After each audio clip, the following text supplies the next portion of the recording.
इस क्लास में लग रहा मैं नया हूं ना।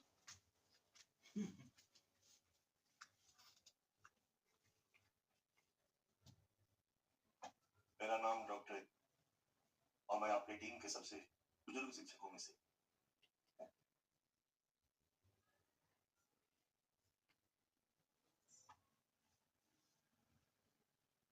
कई साल में मैं 60 साल का हो जाऊंगा तो पूरा बुजुर्ग हो जाऊंगा। अभी थोड़ा सा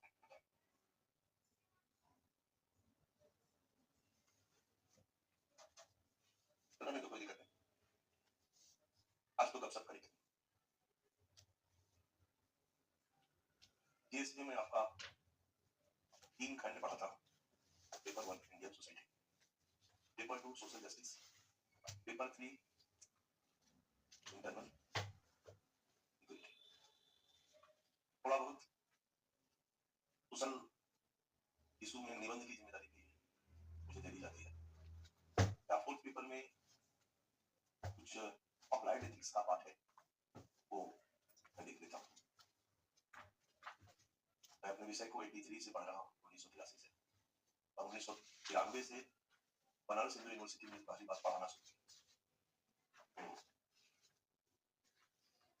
पढ़ाते हुए मुझे लग रहा है कि पढ़ते पढ़ाते हुए अगर जोड़ोगे तो 42-43 साल हो जाएंगे ना, पढ़ते पढ़ाते हुए।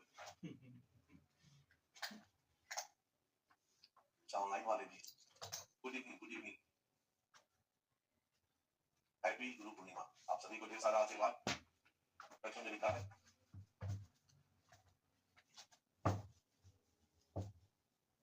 गुड इवनिंग, गुड इवनिंग, जय हिंद, जय हिंद, जय हिंद। यस, ऑनलाइन में आदत पड़ गई है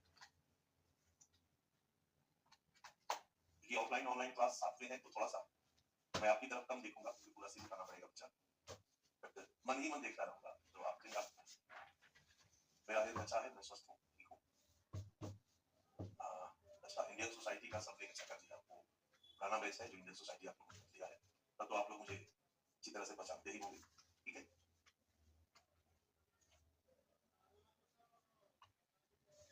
मैं उस जमाने का टीचर हूँ जब हिंदी माध्यम में रिजल्ट हुआ, तो मैंने वो दिन भी देखे हैं और आज का दिन भी देखा। और मेरी आदत पुराने दिनों की है, इसलिए मैं थोड़ा ज्यादा पढ़ाने में बदलाव हर सेकंड में। और मुझे लगता है कि इसके सिवा कोई विकल्प नहीं है। आज इस तरीके से जब मैं इस मुखर्जी नगर में कोचिंग किया था, क्या कहो तो 15 साल पहले, 2010 के पहले 100% कोचिंग जो यहाँ था, 100% वो टीचर का था।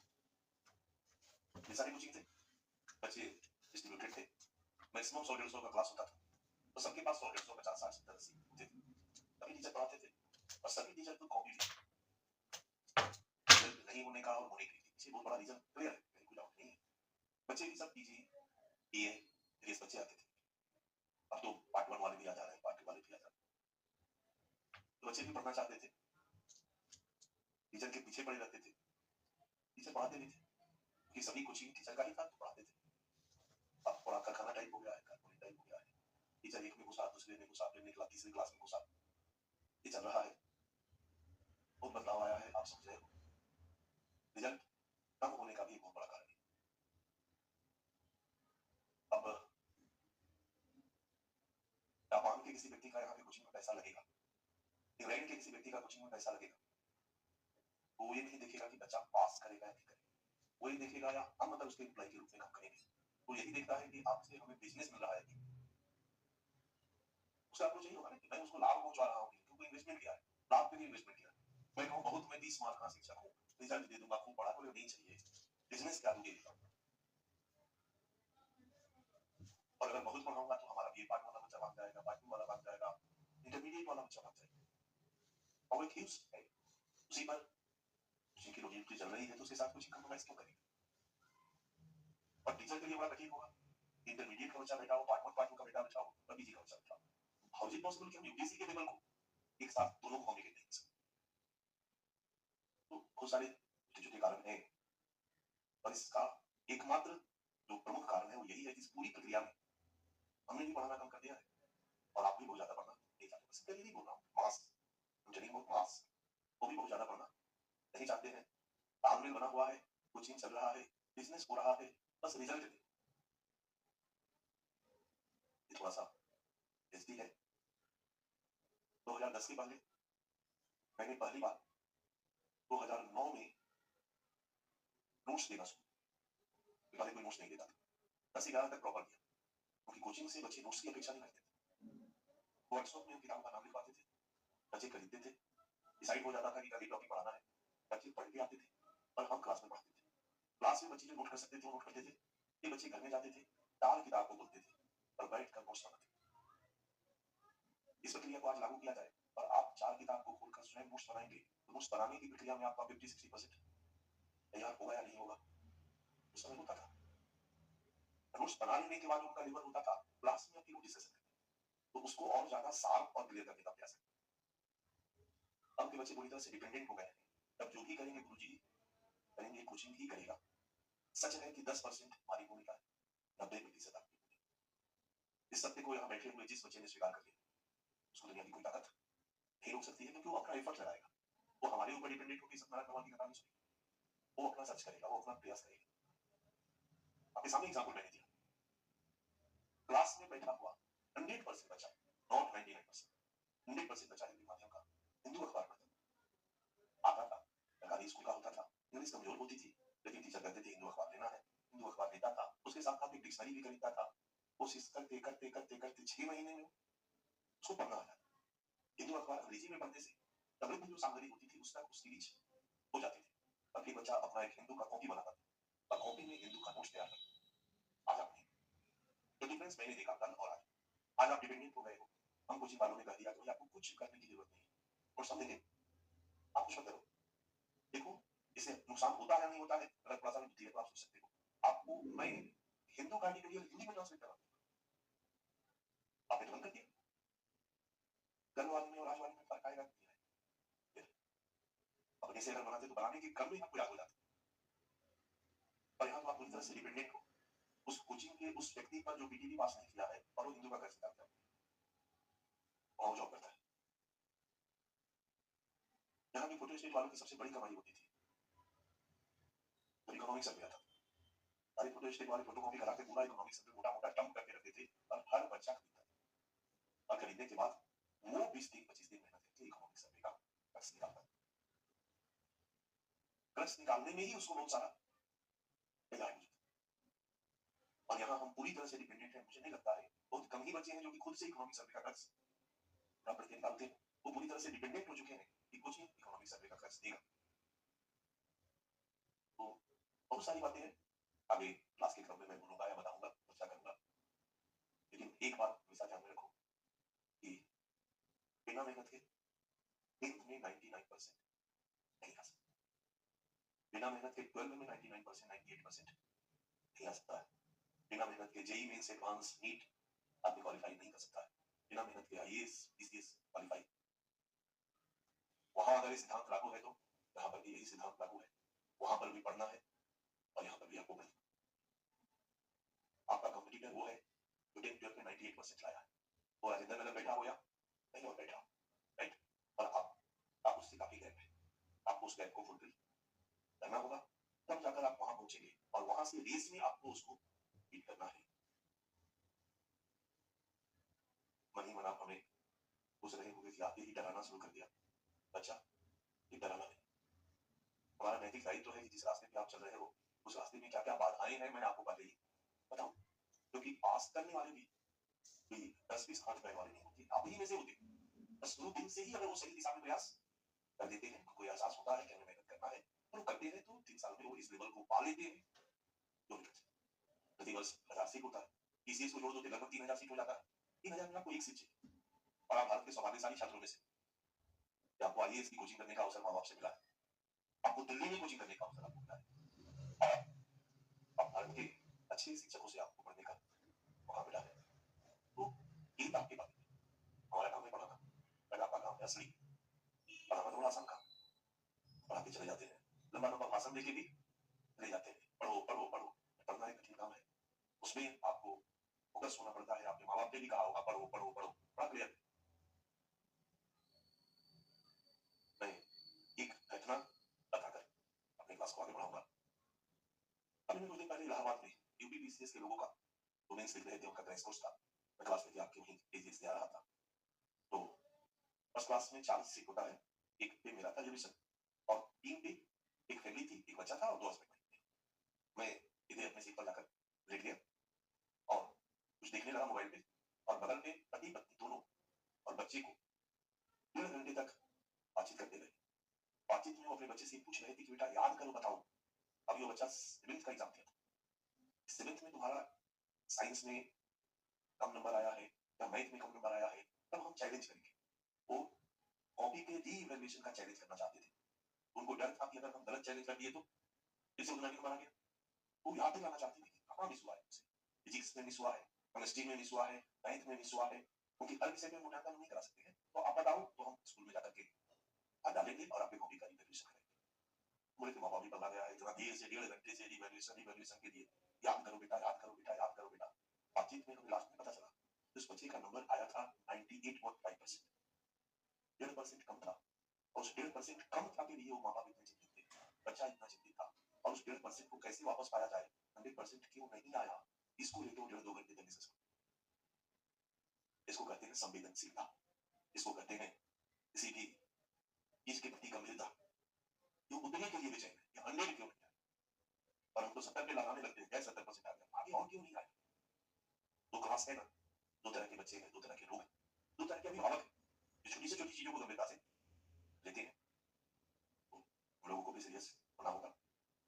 मैं जब भी शुरू करता हूँ किसी नए बैच में तो एक प्रश्न पूछता हूँ ताकि कल आप लोग में गाली ना दो कि मैं पढ़ाऊँ उस करने के लिए या पास करने, तो पास करने के लिए पढ़ाऊंगा तो पढ़ने से ऊपर आपको नहीं होनी चाहिए, नहीं बेचा, ठीक है। मैं वो अपने तरीके से पढ़ाऊंगा, अपने स्टाइल से पढ़ाऊंगा, मेरा पर्पस होगा कि मैं भी आपके लिए पढ़ूं, तो आपको एहसास हो जाएगा कि केवल आप ही नहीं पढ़ते हैं, आपसे ज्यादा एक शिक्षक के रूप में मुझे पढ़ना चाहिए और मैं पढ़ता हूँ। तो अब आप पढ़ना ही नहीं चाहेंगे तो मेरे लिए तो अच्छा हो जाएगा, मुझे पढ़ने की जरूरत नहीं पड़ेगी, अपनी एंजॉय करेगा। लेकिन आप भी पढ़ने के लिए तैयार रहिए, कष्ट तो होगा बच्चा, पढ़ाई में तो कष्ट हुआ, लेकिन जिंदगी के सारे कष्ट भूल जाते हैं तो अचानक अखबार में देखते हो कि मेरा नाम आ गया यूपीएससी के फाइनल से, सारा 4 साल 5 साल 6 साल का जो दर्द होता है ना बच्चा, वो सब खत्म हो जाता है। देखते देखते केवल उस क्षण से पहले और क्षण के बाद दुनिया बदल जाती है। कल वहां बैठते थे लोग, आज यहाँ बुलाते हैं, जो आपकी बात नहीं सुनते थे वो आपकी बात को नोट करते, वापस मीट होता है, आप उनको डिक्टेट करते थे, कितने तब तक वहां हो तो बस उसके बाद तुम यहाँ हो। सबसे ज्यादा तुम्हारी बातों को लोग तवज्जो देते हैं। तुम्हारे एरिया में स्कूल में पूछता भी नहीं होगा कोई, किसी के स्कूल में किसी ने पूछा है कि क्या कर रहे हो, रिजल्ट आते हैं स्कूल से रिक्वेस्ट आने लगेगा कि आओ, गेस्ट बन के स्कूल में जाते हो। तुम्हारे इलाके के लोग, गांव के लोग, रिश्तेदार, तुम्हारे स्कूल कॉलेज सब जगह तुम्हें मोटिवेशनल पोस्ट का काम करते हो लोगों के लिए। तुम्हारे राज्य में भी तुमको बुलाया जाता है, इनवाइट किया जाता है, नया ट्रेंड चला है, स्टेट लेवल पर भी सरकार बुलाती है तुम्हारे स्टेट से इस बार कितने लोगों ने क्वालिफाई किया, इलाके लोग, कॉलेज के लोग, स्कूल के। अल्टीमेटली इसमें कोई डाउट नहीं है कि भारत का सबसे प्रेस्टिजियस पोस्ट के लिए आप तैयारी कर रहे हो, तो इतने बड़े पोस्ट के लिए तो कुछ तो कुर्बानी बनती है, कुर्बानी में जान नहीं देना है, मेहनत, ठीक है। एक बार हमारा परिचय आप लोगों से हो जाए, मैं बिहार का रहने वाला हूँ और बिहार में एक रोहतास जगह है, मैं वहां से हूँ। बचपन मेरा जमशेदपुर बीता है, जमशेदपुर सो कॉल्ड एक मॉडर्न और वेस्टर्नाइज माना जाता रहा है। एजुकेशन मेरा बनारस हिंदू यूनिवर्सिटी से, एजू से, वहीं से मैंने पीजी किया, फिर मैंने मैनेजमेंट किया, मैनेजमेंट के बाद मैंने इंडस्ट्रियल रिलेशन में पीएचडी किया, डॉक्टरेट किया। यूपी में हायर एजुकेशन में मुझे जॉब लगी, फिर क्या तुम सवाल हुआ, कई साल जॉब किया, छोड़ दिया। जॉब छोड़ने के बाद मेरी शादी हो रही थी। हमारे यहाँ होता है सरकारी जॉब का बड़ा आकर्षण, और अगर कोई सरकारी नौकरी छोड़े तो पागल ही हो सकता है, सामान्य आदमी को नहीं सकता है। लोगों ने शिकायत की कि सरकारी नौकरी छोड़ के ट्यूशन पढ़ा रहा है, ट्यूशन कोचिंग को नेगेटिव आदमी ट्यूशन नहीं बोलेगा ना, जो आपका दुश्मन हो, ट्यूशन पढ़ा रहा है, पागल हो गया है, आदि आदि। फिर यहाँ आया, यहाँ पर इस फील्ड में और अभी मैं आपके साथ, ठीक है। आप लोगों का परिचय मैं जानना चाहता हूँ, एक एक करके तो लेना मुश्किल है, लेकिन मैं थोड़ा सा बच्चेवादी नहीं हूँ, एरिया वाइज सबसे पहले शुरू करता हूँ। पश्चिम बंगाल वाले हाथ उठाए, देखो क्लास इंडिया को रिप्रेजेंट कर रहा है, पश्चिम बंगाल वाले एक बच्चा, नीचे उतरते हैं हम लोग, वहां से राउंड लगाते हैं। उड़ीसा एक बच्चा, वेरी गुड। मध्य प्रदेश 1 2 3 4 5 6 7 8। महाराष्ट्र एक बच्ची, महाराष्ट्र के बच्चे कम हुए हैं, गुजरात के बच्चे कम हुए हैं, क्योंकि मुझे इनको पढ़ाते पढ़ाते मराठी और गुजराती में कॉपी चेक करनी आ गई। मराठी में भी मैं कॉपी चेक कर लेता हूँ, गुजराती में भी चेक कर लेता हूँ। गुजरात के बच्चे यहाँ तो आया गुजरात, इसकी कॉपी चेक करने में मुझे 10 12 वर्ड जानना पड़ा। 10 12 वर्ड समझते हो ना, 10-12 वर्ड जानना पड़ा। इसके बाद ये जो लिखता है उसको मैं अंडरलाइन कर देता हूँ। अंडरलाइन करने तो हिंदी हो जाता है। और मैं अगली बात में कहना चाह रहा हूँ, ये बच्चे जो लिखते हैं गुजराती पढ़ने समझने का एक ही तरीका है कि उसके ऊपर अंडरलाइन कर दो तो हिंदी लगेगा। बट 10-11 वर्ड जो है वो केवल मिसिंग है, इधर उधर का है। कोई 11-12 वर्ड अगर तुम्हारे दिमाग में है ना, तो बस जहां पर मिसिंग लग रहा हो वहां पर पकड़ लोगे और आराम से पढ़ सकते हो। गुजरात, राजस्थान 1 2 3 4 5 6 7 8, हरियाणा पीछे छोड़ दिया हूं, छत्तीसगढ़, छत्तीसगढ़ एक भी नहीं। हरियाणा के बाद हिमाचल प्रदेश एक भी नहीं। हिमाचल वाले ऐसे जल्दी नहीं बताते अपना एड्रेस, लोग घूमने चले जाएंगे उनके यहाँ। पंजाब, एक बच्ची पंजाब की भी है। उत्तराखंड, एक उत्तराखंड का, चलो हिम्मत करके बता दिया, इसका जगह भी टूरिस्ट प्लेस ही है। दिल्ली, 2 बच्चे दिल्ली के हैं, 3 बच्चे हैं। दिल्ली 3 बच्चे। मध्य प्रदेश हो गया है, छत्तीसगढ़ हो गया है, झारखंड 1 2 3 4 5 6। कुछ बचा है आप? बिहार, आप नीचे करो। यूपी,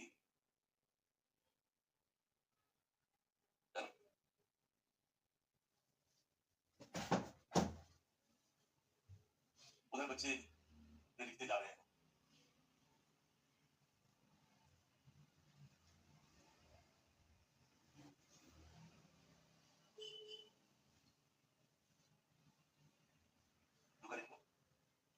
हमें आपका पेपर 1 में इंडियन सोसाइटी 250 नंबर का पेपर है। 2023 में 105 नंबर का क्वेश्चन पूछा गया था। 2024 में 115 नंबर का क्वेश्चन पूछा गया था 250 में। हम मानते चलते हैं कि 250 का हमेशा 115 नहीं होता। एवरेज 80 से 90 नंबर आपका इंडियन सोसाइटी औसतन रहता है। पेपर 2 में सोशल जस्टिस भी वही है, क्योंकि सोशल जस्टिस है, पॉलिटी है, गवर्नेंस है और आईआर। तो सोशल जस्टिस से भी लगभग 80 नंबर के क्वेश्चन, 70 से 80 नंबर के क्वेश्चन पूछे जाते रहे और 50 नंबर के क्वेश्चन आपके इंटरनल इक्वालिटी में पूछे जाते रहे। तो लगभग 220 से 250 तक तभी पेपर के बराबर मेरे को झेलना होगा, क्योंकि आपके पूरे जीएस में 250 नंबर टॉक्स अगर हम क्लब कर दें आपके निबंध आपके पेपर वाले सेक्शन को, तो भी 250 नंबर में मेरी भूमिका है। और मैं चाहूंगा कि हमारे बच्चे इस 250 नंबर में तैयारी करने वाले सभी बच्चों से जीनियस हो। और आप भी करो और हम भी जोर लगाते हैं। 250 नंबर काफी होता है। 250 नंबर में अगर आपने बाकी लोगों से थोड़ा सा लीड ले लिया तो बाकी जगहों पर अगर आप एवरेज भी होते हो तो अच्छा कर सकते हैं। मैं नहीं कहूंगा कि बाकी जगह पर एवरेज हो, बाकी जगह पर भी आप एकदम धमाकेदार रहो। हम लोगों की जो टीम है कमजोर थी नहीं। अगर हम कहें तो हर फील्ड के अपने अपने विधाताओं का आपके पास लक्ष्य है। मैं भी थक गया था, चूंकि मैं टीचर था, मेरे पास मैनेजमेंट स्किल नहीं था। बट यहाँ आने के बाद मेरे पास, मैंने कोचिंग शुरू किया था और 2800 बच्चे मेरे पास थे। यस, बट मैं लिफ्ट किया क्योंकि मेरे लिए टीचिंग बेस्ट है। मैंने बंद किया और इस प्लेटफॉर्म पर अपना पढ़ाना शुरू किया। 6-7 घंटा पढ़ाने के बाद हमारा टॉपिक भी ऐसा है, इसमें कोई और उपाय आपके पास नहीं। आपके लिए विकल्प केवल मैं ही हूँ, मैं ही हूँ। हिस्ट्री में तो सैकड़ों किताबें लिखी हुई, पढ़ सकते हो। ज्योग्राफी में सैकड़ों किताबें पढ़ सकते हो। पॉलिटी में सैकड़ों किताबें पढ़ सकते हो। इकोनॉमी में किताबें पढ़ सकते हो। साइंस में किताबें पढ़ सकते हो। Indian society, social justice, internal, तो इसका सिलेबस भी मैं ही हूँ, कंटेंट भी मैं ही हूँ, क्या इसमें होगा वो भी मैं ही। ये नहीं कि हम कोई अच्छा किताब खरीद के पढ़ लें, तो है ही नहीं किताब। तो ये भी नहीं सलाह दे सकता हूँ कि मैं आपको किताब बताऊँ। अब मैं आपको पढ़ाता हूँ तो उसका आधार एक ही है। मैं सोर्स भी बता देता हूँ, मैं सोशल जस्टिस हूँ, इंटरनल सिक्योरिटी हूँ, एक ही आधार है मेरा, और एमनेस्टी का रिपोर्ट। आप चाहो तो उससे यूसी से अपडेट करने को मैं बोलता हूँ, खास करके मिनिस्ट्री ऑफ होम अफेयर्स और इंटरनल सिक्योरिटी, राइट। गृह मंत्रालय का जो एनुअल रिपोर्ट आता है वही हमारे पूरे पढ़ाने का बेस है, वही हमारे नोट्स का पूरा बेस है। थोड़ा बहुत मिनिस्ट्री ऑफ डिफेंस के रिपोर्ट से लेता हूँ, बट डिफेंस हमारे टॉपिक का पार्ट नहीं है। हमारे टॉपिक का पार्ट इंटरनल सिक्योरिटी, आंतरिक सुरक्षा। पेपर 3 में क्वेश्चन का जो डिस्ट्रीब्यूशन है, लगभग 50 नंबर के क्वेश्चन आपके इंटरनल सिक्योरिटी से पूछे जाते हैं। 250 4 क्वेश्चन या 5 क्वेश्चन, एक क्वेश्चन का डिस्ट्रीब्यूशन है 50 नंबर। सबसे ज्यादा क्वेश्चन इसमें पूछे जाते हैं इकोनॉमी से, इस पेपर। और इसके बाद बारी आती है साइंस की, इन्वायरमेंट की, साइंस की और सिक्योरिटी की। लगभग बराबर 4 5 4 5, तो 4 5 4 5 में हो गया 8 से 10, 8 से 10 क्वेश्चन, लगभग एक क्वेश्चन के आसपास 6 7 8 इकोनॉमी और disaster management 2, right. Disaster management 1 2 1 2 और एनवायरमेंट 2 3 2 3, यही आपका रेशियो है। सबसे कम डिजास्टर मैनेजमेंट, उसके बाद एनवायरमेंट, उससे अधिक इंटरनल सिक्योरिटी और आपका साइंस और फिर इकोनॉमी, राइट। उस हिसाब से अगर देखा जाए तो मैं अपना क्लास अगर 300 घंटे आप देते हो, पेपर 250 घंटे अगर आप पेपर 1 पे थर्ड पे देते हो, 250 घंटे में से 50 घंटा मैं देता हूँ, समझ में आ रहा? तो लगभग 50 आवर्स का हमारा क्लास है और कोशिश करता हूँ कि 50 आवर्स में मैं इसको कंप्लीट करूँ। 50 आवर्स मतलब 2 घंटे का क्लास 25 दिन या 2.5 घंटे का क्लास, थोड़ा कम हो जाएगा। क्लियर? विकास में 2 घंटे का ही क्लास चल रहा है या 2.5 घंटे, देख लेते हैं। 2 घंटे ना, तो डबल क्लास आप लोगों को करना होता है। कई बार मेरे मन में आता है कि यदि मैं आपको पढ़ा और हमारे पास एक शेड्यूल टाइम के अंदर ही हमको क्लास खत्म करना है, गेम में ही खत्म करना है, मैं कभी कभी आप लोगों को कष्ट दूंगा कि संडे को भी जो लगाते हैं 4 5 घंटा पढ़ लेते हैं ताकि हम लोग को, ठीक है।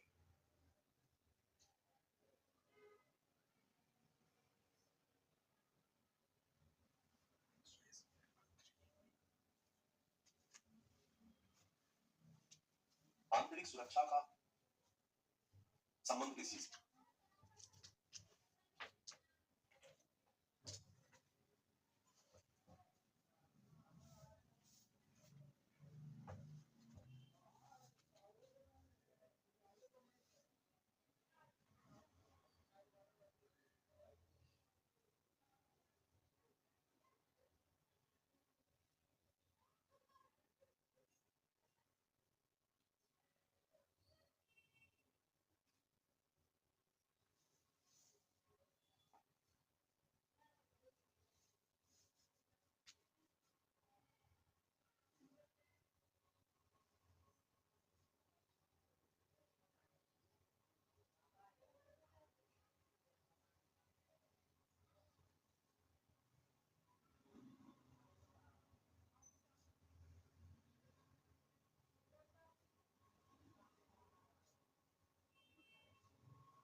आप लोग का कौन कौन सब्जेक्ट हो गया है बताएगा? इकोनॉमी हो गया है, पॉलिटी हो गया है, गवर्नेंस हो गया है, चल रहा, एथिक्स हो गया है, चलिए अच्छी बात है। जब आप स्टेट पढ़ते हैं, स्टेट समझ में आ रहा है, राज्य, और जब हम आप डेवलपमेंट ऑफ स्टेट पढ़ते हैं, टाइप ऑफ स्टेट की बात नहीं कर रहा, तो सबसे पहले राज्य के विकास क्रम में रक्षात्मक आ जाता है।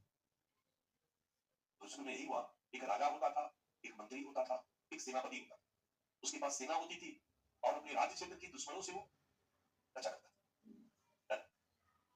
इसके बाद विकास क्रम में रक्षात्मक राज्य के साथ साथ प्रशासनिक राज्य का विकास हुआ। यानी राज्य ने अपने क्षेत्र के लोगों की बाह्य दुश्मनों से रक्षा करने के साथ साथ क्षेत्र में लॉ एंड ऑर्डर बनाए रखने का काम भी शुरू कर दिया। अब इंडिया में ही अंग्रेजों के पहले लॉ एंड ऑर्डर का काम राज्य नहीं करते थे। लॉ एंड ऑर्डर के काम के लिए ग्राम पंचायत होती थी। गांव का सारा झगड़ा का निपटारा ग्राम पंचायत करती थी। जातीय मुद्दे का निपटारा जाति पंचायत करती थी। और कुछ खाप पंचायत सहित सामाजिक प्रशासन की व्यवस्था थी। राज्य केवल सेना रखता था और बाह्य दुश्मनों की रक्षा करता था। लॉ एंड ऑर्डर का काम राज्य नहीं करता। जहां राज्य का राजधानी होता था वहां कुछ लोग राजा के दरबार में जाकर घंटी बिठा देते थे और राजा उनका मामला सुलझा देता था, लेकिन प्रशासनिक व्यवस्था का काम राज्य नहीं करता। भारत में आधुनिक प्रशासनिक व्यवस्था की नींव अंग्रेजों ने रखी।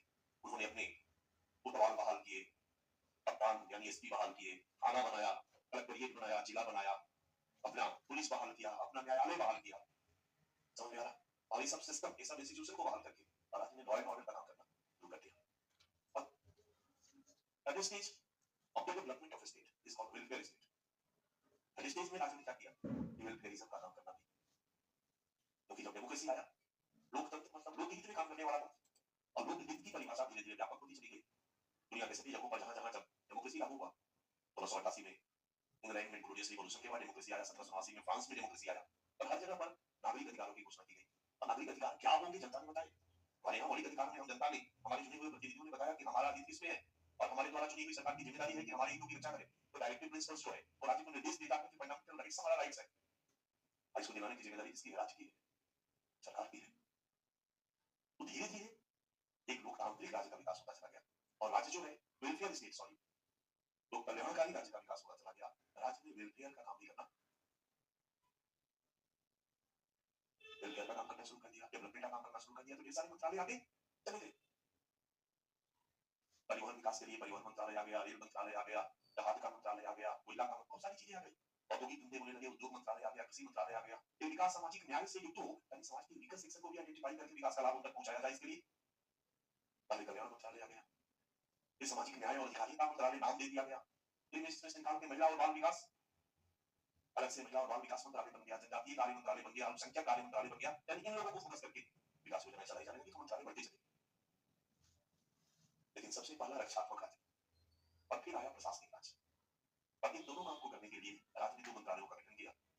एक था रक्षा मंत्रालय, मिनिस्ट्री ऑफ डिफेंस, और एक था गृह मंत्रालय, मिनिस्ट्री ऑफ डिफेंस।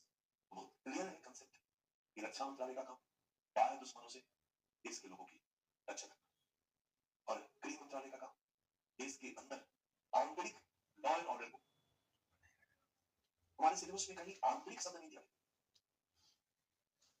गया है, नहीं दिया, केवल सिक्योरिटी दिया गया, केवल सुरक्षा दिया गया। लेकिन यहाँ पर आशय आंतरिक सुरक्षा से, इंटरनल सिक्योरिटी से। और अगर इसी आशय को ध्यान में रखते हुए सिलेबस या किताब में क्या लिखा रहता है? डिफेंस या सिक्योरिटी? सिक्योरिटी, क्योंकि जो सिक्योरिटी शब्द है वो इंटरनल सिक्योरिटी के लिए ही है, उस स्टेट के फॉर्मेट को परिलक्षित करता है जो इंटरनल लॉ एंड ऑर्डर बनाए रखने का काम करता है, एक दूसरे से एक दूसरे की रक्षा करता है। और हम लोगों को इस टॉपिक में जो चीजें पढ़नी है वो यही पढ़नी है कि भारत में आंतरिक सुरक्षा का क्या मैकेनिज्म, आंतरिक सुरक्षा के समक्ष क्या क्या चैलेंजेस है, क्या क्या समस्याएं हैं, हम लोग कहां कहां अंदर में देश के खतरे में हैं, और इस खतरे से निपटने के लिए हमारा क्या मैकेनिज्म है, हम क्या कर रहे हैं, यही सब कुछ हम लोगों को इस टॉपिक पर पढ़ना है। क्योंकि आंतरिक सुरक्षा के लिए थोड़ा डिफेंस वालों से तो सपोर्ट लेना पड़ेगा ना। तो डिफेंस 100% अलग नहीं है, तो थोड़ा बहुत कहीं कहीं टच करता हुआ नजर आएगा, बट डिफेंस अलग है। डिफेंस तो कई जगहों पर बच्चा ऑप्शनल सब्जेक्ट है। अगर हमारे बच्चे यूपी के होंगे तो यूपी पीसीएस में एक बहुत पॉपुलर सब्जेक्ट हुआ करता था, ऑप्शनल, उसका नाम होता था डिफेंस। यानी बहुत से लोग डिफेंस ऑप्शनल सब्जेक्ट लेकर एग्जाम देते थे। वहां डिफेंस मतलब बाहर रक्षा, बाहर दुश्मनों से रक्षा। डिफेंस के काम में आर्मी लगी, डिफेंस के काम में एयरफोर्स लगा है, और डिफेंस के काम में नेवी के लोग लगे। ये सभी हमारे जो फोर्सेस हैं वो मिनिस्ट्री ऑफ डिफेंस के अंतर्गत काम करते हैं। लेकिन बीएसएफ हो, सीआरपीएफ हो, ये जितने भी लोग हैं मिनिस्ट्री ऑफ होम अफेयर्स के अंतर्गत काम करते हैं। और चूंकि इंटरनल सिक्योरिटी विषय किसका है? विषय ये राज्य की जिम्मेदारी है। इंटरनल सिक्योरिटी कंप्लीटली राज्य की जिम्मेदारी है। और राज्य में थाना होता है, पुलिस होता है, और वही आंतरिक सुरक्षा का काम करता है। कोई भी केस थाना में ही रजिस्टर होता है, अपवाद छोड़ दिया जाए। अपवाद का मतलब सीबीआई होगी, एफआईआर दर्ज करने का अधिकार मिल गया है आतंकवाद के मामले में, ताकि हम लोग क्लियर होंगे। लेकिन अगर कुछ भी किसी के साथ हुआ ना, तो एफआईआर कहां दर्ज होगा और उस थाना पर किसका होता है? जैसे और उसी थाना का रिपोर्ट आयोग इसकी जांच करता है, जांच रिपोर्ट देता है और जुडिशियरी में सब वही सबमिट किया जाता है। तो न्यायालय का डिसीजन किस पर आधारित होगा? उसी राज्य के थाना के रिपोर्ट पर आधारित। तो पूरा सिक्योरिटी का जो मैकेनिज्म बना हुआ है उस पर पूरा कंट्रोल स्टेट का होता है। स्टेट इस काम को करने में कई सहायक तंत्रों का प्रयोग करता है। अब एक तो स्टेट का पुलिस हो गया, तो पुलिस के अलावा बिहार में डीएमपी, ईसी नहीं सपोर्टिंग फोर्स बना देता है, होमगार्ड बना देता है, कई चीजें हो सकती है। पुलिस जांच करती है, लेकिन अपना सीआईडी की स्पेशल जांच करके रखता है। और राज्य को सपोर्ट करने के लिए केंद्र है, अगर राज्य को लगे कि भाई ये केंद्र जी थोड़ा सा हेल्प चाहिए, तो राज्य वहां सीआरपीएफ भेज देता है, आईटीबीपी भेज देता है ना? जैसे जहां नक्सलवाद फैला हुआ है वहां पर राज्य को चाहिए कि भाई केंद्र हमें फोर्स भेजे, तो केंद्र वहां फोर्स भेज देता है। इस तरीके से दोनों मिलकर सुरक्षा में लगे हुए हैं, लेकिन ध्यान रखिएगा कि आंतरिक सुरक्षा कंपनी की जिम्मेदारी है स्टेट की। और हम ये सब चीजों को समझने का प्रयास करेंगे। ये सब्जेक्ट आपके लिए बहुत फ्रेंडली नहीं है, क्योंकि जब आप हिस्ट्री पढ़ते हैं, पॉलिटी पढ़ते हैं, इकोनॉमी पढ़ते हैं, साइंस पढ़ते हैं, तो लगता है कि इससे टाइप के सब्जेक्ट है आपके, क्योंकि बचपन से आप इसको पढ़ते आए हैं, एक इंटीमेसी फील होती है, लगता है कि सब जाना पहचाना, तब हम बचपन से पढ़ते हैं। और मैं जिस विषय को दुर्भाग्य से पढ़ाता हूँ, ये जाना पहचाना सब्जेक्ट नहीं लगेगा, ये लगेगा कि वापिस ग्रह का विषय है, ये तो बचपन से कभी सुने ही नहीं थे, मेरा तीनों विषय वही है ऑलमोस्ट। थोड़ा सा फटा लगेगा, लेकिन थोड़ा ध्यान देंगे तो हम लोग इसको समझ के चले जाएंगे। किसी भी विषय को पढ़ने के पहले दो चीजें आपके दिमाग में रहनी चाहिए, एकदम अनभाग। जो बड़ा दुर्भाग्य है हमारे तैयारी करने वाले छात्रों का, घर के छात्रों का ज्यादा, पता चला 2 साल से पढ़ रहे यूपीएससी, पूछिए कि सिलेबस याद है? अब आजमा लीजिएगा, घर जाइएगा, अगर आपका कलीग होगा ना जो 2-3 साल से तैयारी कर रहा होगा, जरा पूछिएगा कि सिलेबस जरा बताइए, तो आप ले लीजिएगा, उससे पूछिएगा 2 पेज का सिलेबस है। मैं छोटे कौन सा में लिखा जाए तो 2 पेज का, हाफ में पेपर 1, हाफ में पेपर 2, फिर हाफ में पेपर 3, हाफ में पेपर 4, अगर हम कहें तो 2 पेज, एक पन्ना, एक सीट, राइट? आईएएस जैसे बड़ी पद की तैयारी करने हम चले, तो क्या हमें ये नहीं पता होना चाहिए कि हमें क्या पढ़ना है? होना चाहिए या नहीं? बट नहीं है, चाहिए कि नहीं है, हमें सिलेबस याद नहीं है। बच्चा ढेर कुछ होता है तो जानते हो क्या होता है? पेपर 1 में हिस्ट्री पढ़ना है, modern history, world history, ancient, medieval और आर्ट एंड कल्चर पढ़ना है, इंडियन ज्योग्राफी, वर्ल्ड ज्योग्राफी पढ़ना है, एक इंडियन सोसाइटी पढ़ना है, पेपर 2 में पॉलिटी पढ़ना है, कॉन्स्टिट्यूशन पढ़ना है, गवर्नेंस पढ़ना है, आईआर पढ़ना है। मैं गलत हूं? उसके अंदर कौन कौन से टॉपिक पढ़ने हैं ये याद नहीं। अभी इंडियन पॉलिटिकल सिस्टम मोटा चीज है ना, मुझे लगता है याद होना चाहिए। बच्चा अगर याद नहीं है तो ये आपकी कमी है और इसके लिए आप और ये बहुत बड़ी चीज है। घर में जाओ, फोटो कॉपी कराओ, 10-20 कॉपी कराओ, बिस्तर पे बिछा दो, चिपका दो, 10 दिन अगर जोर लगाओगे तो गद में, पद में, छंद में, दोहा में समझ में आ रहा है, डिस्को टाइप्स रैप बना के उस पर ला सकते हो, सिलेबस का बना दो, पॉसिबल है, असंभव नहीं है। इसलिए मैं कहता हूँ बोझ लेके नहीं पढ़ते, थोड़ा थोड़ा करता रहूंगा शुरुआत में, आप लोगों से थोड़ा इंटरेक्शन दिखता रहेगा, लोगों को बोझ लेके नहीं। जिस दिन यहाँ से पढ़ना शुरू किया ना, उस दिन तुम सब दिखा सकते हो क्या ये समझा जा सकता है। और यहाँ जितने बच्चे बैठे हैं, अगर मैं एक प्रश्न पूछूं और उत्तर दे रहे हो, इसका मतलब है कि आप सब में आईएएस बनने की क्षमता है। मन से एक बार वो गिल्ट फील निकाल दीजिएगा, इस तरह हम लोग बन पाएंगे कि सब बन सकते हैं। क्योंकि अगर आपको बाहुबली की कहानी याद है, कितने लोगों ने बाहुबली सिनेमा देखा? लगभग सभी ने, या कोई भी cinema, not only Baahubali, KGF भी आया, थोड़ा क्यों ना मेरा जीक जैक सिनेमा था, और कौन केजीएफ देखा था? तो जब ये याद है ना, इसका मतलब है कि आपके अंदर ये है, ये हिंदी, ये हिंदी। तो 3 घंटे की सिनेमा एक एक लाइन बच्चे बता सकते हैं कि कौन क्या कैसे किया, और इनसे हटी आती है। क्लियर है? बताने की जरूरत नहीं है, क्लियर है कि आपके अंदर क्षमता है, क्योंकि क्षमता नहीं होता तो आपको सिनेमा की कहानी याद नहीं होती। बट आपने जिस तत्परता के साथ ऐसे करके सिनेमा देखा था, केजीएफ देखते समय आप खिसक नहीं रहे थे, तो उसमें एक साथ 2-2, 3-3 कहानी चल रही थी कि कहीं इधर उधर जाएंगे तो गड़बड़ हो जाएगा, मिस हो जाएगा।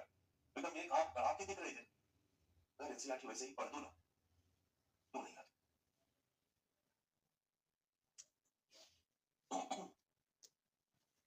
इन बच्चियों से पूछोगे कि 3 साल पहले इनकी मौसी की लड़की की शादी में सावित्री ने इस रंग का ड्रेस पहना था, याद रखना। गले में कैसा हार बना था, याद रखना। क्यों? क्योंकि वो आपकी रुचि का प्रक्रिया। तो जो आपकी रुचि की चीजें उसमें जब आप देखते हैं ना बच्चा, तो उसमें आपकी रुचि होती है और वो कैच करता है, कैचिंग होता है। आप पूरे बाजार में घूम जाओगे, जिसकी जिसमें रुचि है उस चीज को कैच करेगा, वो दिमाग में बैठा देगा। यहाँ इस बच्चे से अभी मैं पूछूं, इस वजीराबाद में, मुखर्जी नगर में कितनी दारू की दुकान है, नहीं बता पाएगा, नहीं बता पाएगा। लेकिन अगर हेलो लिसन, यदि एक पियक्कड़ होता जो सुबह शाम दोनों टाइम पीता है, वो किसी शहर किसी मोहल्ले में घूमेगा तो अपनी जरूरत की चीजें ढूंढती रहेगी उसकी निगाहें, और जहां भी बोर्ड देखेगा, जहां भी दिखेगा, वो एकदम कैच कर लेगा और उसको याद रहेगा एक दुकान यहाँ है, एक दुकान वहां है, एक दुकान वहां है। ये है हमारा ब्रेन का मैकेनिज्म।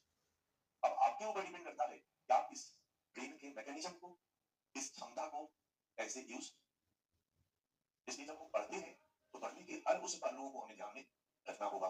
हमारी पढ़ाई की स्ट्रेटेजी क्या हो, नोट्स बनाने की स्ट्रेटेजी क्या हो, उनको याद करने की स्ट्रेटेजी क्या हो, इस तरीके से हम पढ़े कि हमको याद आता चला जाए। याद आने के बाद सबसे बड़ी चुनौती आपको आती है कि हमें लिखने का, क्योंकि बहुत सारे बच्चे कहते हैं, अभी मैं आपकी बहुत सारी समस्याएं मैं जानता हूं। समस्या नंबर 1, समझ में आता तो है लेकिन लिखने जाता हूं तो प्रॉब्लम है नहीं, आपकी प्रॉब्लम, एक कॉमन प्रॉब्लम।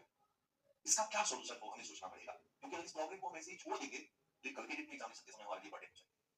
हम शुरू से बहुत सारी गलतियां करते आए। गलती नंबर 1 जो सब करें, हम भी करेंगे, आप भी करेंगे, शेड्यूल बनाते हैं, सुबह 8 बजे से चीज पढ़ेंगे, हिस्ट्री पढ़ेंगे, पॉलिटी पढ़ेंगे, इतने बजे से करंट पढ़ेंगे, इतने बजे कुछ खाएंगे, इतने बजे लंच करेंगे, फिर थोड़ा सा रेस्ट लेंगे, फिर उठ के फिजिक्स पढ़ लेंगे, फिर साइंस पढ़ लेंगे, फिर 9 बजे डिनर कर लेंगे, सोते समय करंट अफेयर्स पढ़ लेंगे और फिर सोते जो तैयार मंडे से। यस, मंडे आया, 1 तारीख से शुरू करें, वो शुरू नहीं, ये हम सबकी कमजोरी। तो थोड़ा सा पीछे की आदत को हमें तोड़ना होगा, गंभीर होना होगा, थोड़ा सा डिटर्मिनेशन हम लोगों को, ठीक है। हम लोग की पढ़ाई का पहला शर्त है कि हम सिलेबस को, सिलेबस बताता है कि क्या पढ़ना है, केवल सिलेबस पर्याप्त नहीं, केवल सिलेबस पढ़ लेने से हम यूपीएससी पास नहीं कर सकते। प्रीवियस ईयर क्वेश्चन बताता है कि हमें सिलेबस को कैसे पढ़ना। पॉलिटी में मौलिक अधिकार आपका सिलेबस है, यस। आईएएस में भी मौलिक अधिकार है, पीसीएस में भी मौलिक अधिकार है, दरोगा के एग्जाम में भी मौलिक अधिकार है, क्लर्क के एग्जाम में भी मौलिक अधिकार है, यस। सिलेबस में मौलिक अधिकार लिखा हुआ है, यस और नो। दारू के पढ़ने का लेवल एक ही होगा, याद रखना। तो जैसे जैसे आप एग्जाम को लेवल को हाई करेंगे बच्चा, वैसे वैसे उसी टॉपिक को पढ़ने में आपका डेप्थ और रेंज, और उस डेप्थ और रेंज का आइडेंटिफिकेशन कैसे करेंगे, उसको कैसे पहचानेंगे। प्रीवियस ईयर क्वेश्चन एग्जैक्टली, इसलिए हमारे दिमाग में सिलेबस रखा हुआ होना चाहिए और प्रीवियस ईयर क्वेश्चन एकदम दिमाग में बैठा होना चाहिए कि हम बता दें कि इस टॉपिक से ये क्वेश्चन इस साल पूछा गया, साल भर नहीं आपको ये टॉपिक से क्वेश्चन पूछा गया, ये टॉपिक से ये क्वेश्चन पूछा गया, ये टॉपिक से ये क्वेश्चन पूछा गया है। प्रीवियस ईयर क्वेश्चन ही बताता है कि उस टॉपिक का रेंज।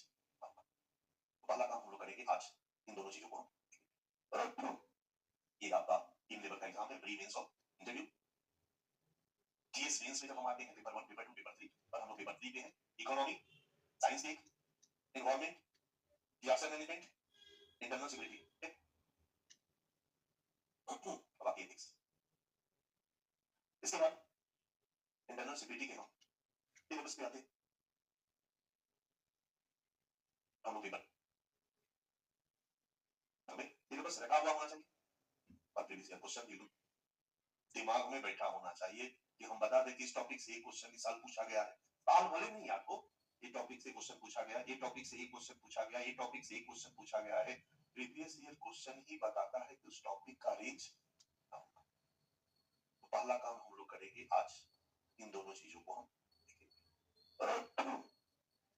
ये आपका टीम लेवल का एग्जाम है, प्री मेंस और इंटरव्यू। जीएस ये आप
प्री मेंस और इंटरव्यू। जीएस मेंस में जब हम आते हैं पेपर 1, पेपर 2, पेपर 3 और हम लोग पेपर 3 पे हैं।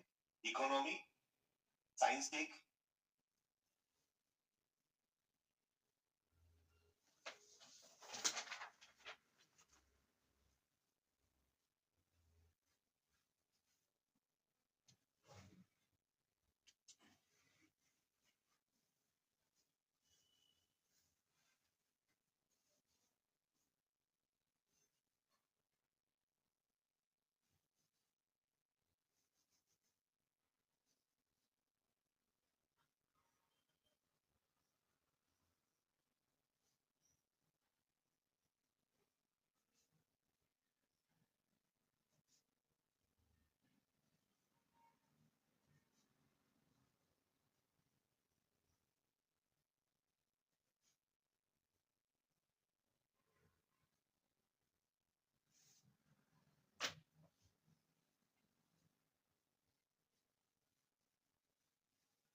अगला काम हम लोग करेंगे आज जीएस मींस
इसमें जब हम आते हैं पेपर 1, पेपर 2, पेपर 3 और हम लोग पेपर 3 पे हैं economy, science tech, environment, disaster management, internal security.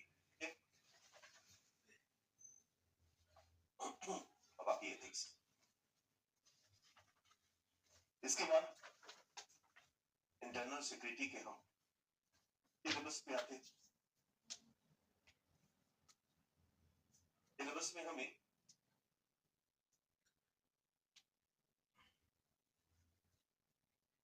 ये हमारा सिलेबस है। इस सिलेबस में एक टॉपिक मतलब एक पार्ट, 2 पार्ट, 3 पार्ट, ठीक है। इसके बाद 4 पार्ट,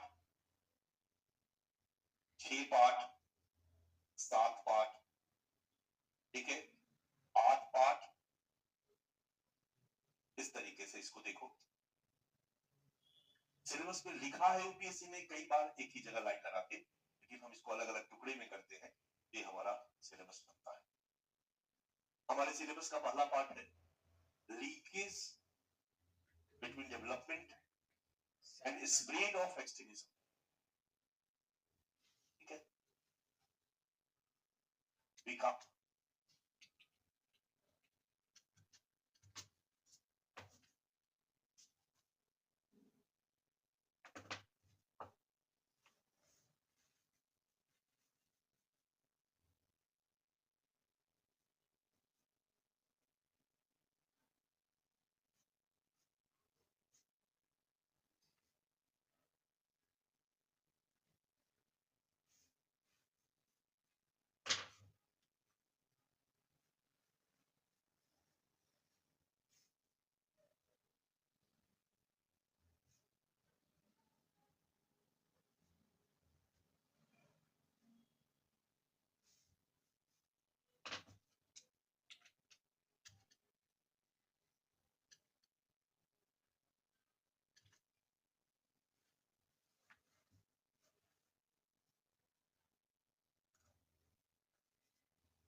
सिलेबस में लिखा है यूपीएससी ने कई बार एक ही जगह लाइन लगा के, लेकिन हम इसको अलग अलग टुकड़े में करते हैं। ये हमारा सिलेबस बनता है। हमारे सिलेबस का पहला पार्ट है leakage between development and spread of extremism.